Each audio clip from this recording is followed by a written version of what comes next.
નવસારી વિજલપુર નગરપાલિકા દ્વારા સ્વચ્છતા હી સેવા કાર્યક્રમ અંતર્ગત નાગરિકોમાં કચરાનો સાયન્ટિફિક રીતે નિકાલ કરવા બાબતે જાગૃતિ વધે તેને ધ્યાનમાં રાખીને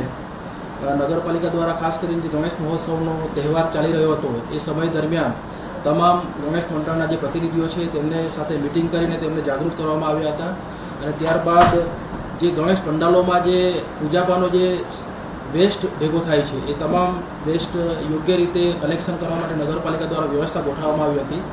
અને આ કલેક્શન કરવા માટે નગરપાલિકા દ્વારા 2 અલગ ટીમો બનાવવામાં આવી હતી અને એક હેલ્પલાઇન નંબર પણ જે પંડાલોના જે પ્રતિનિધિઓ છે તેમને આપવામાં આવ્યો હતો. હવે જે ગણેશ મંડળના જે પ્રતિનિધિઓ છે એમના દ્વારા નગરપાલિકાની જે હેલ્પલાઇન ટીમ છે હેલ્પલાઇન નંબર મારફતે ટીમનો કોન્ટેક્ટ કરવામાં આવતો હતો અને આ સમગ્ર ગણેશ મહોત્સવ દરમિયાન નગરપાલિકાની જે ટીમો દ્વારા આ પૂજાપાનો સામાનનું કલેક્શન કરવામાં આવ્યું હતું અને આ જે કલેક્શન કરેલો જે પૂજાપો છે એનો નગરપાલિકા દ્વારા નગરપાલિકાના ગાર્ડનમાં જે પીટ કમ્પોસ્ટિંગની વ્યવસ્થા કરવામાં આવેલી છે અને નગરપાલિકાના વેજીટેબલ માર્કેટ ખાતે જે OWC મશીનો મૂકવામાં આવેલા છે એ મારફતે આ પૂજાપાનો સામાનમાંથી કમ્પોસ્ટિંગ તૈયાર કરવામાં આવે છે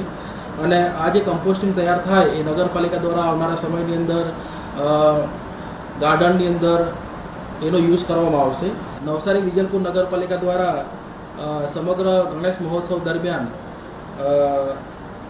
જે ડેઇલી જે પૂજાપાનો સામાન કલેક્શન કરવામાં આવતો હતો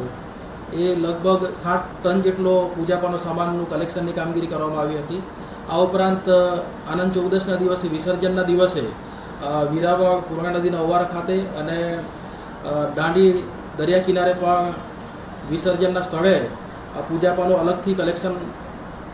નું આયોજન કરવામાં આવેલું હતું અને આ બંને વિસર્જનના સ્થળે નગરપાલિકા દ્વારા લગભગ 8 ટન જેટલો પૂજાપાનો સામાનનું કલેક્શન કરવામાં આવ્યું હતું. આમ અત્યાર સુધી આ ઝુંબેશ હેઠળ નગરપાલિકા દ્વારા 16 ટન જેટલો પૂજાપાના સામાનનું કલેક્શન કરવામાં આવેલું છે અને ખાસ કરીને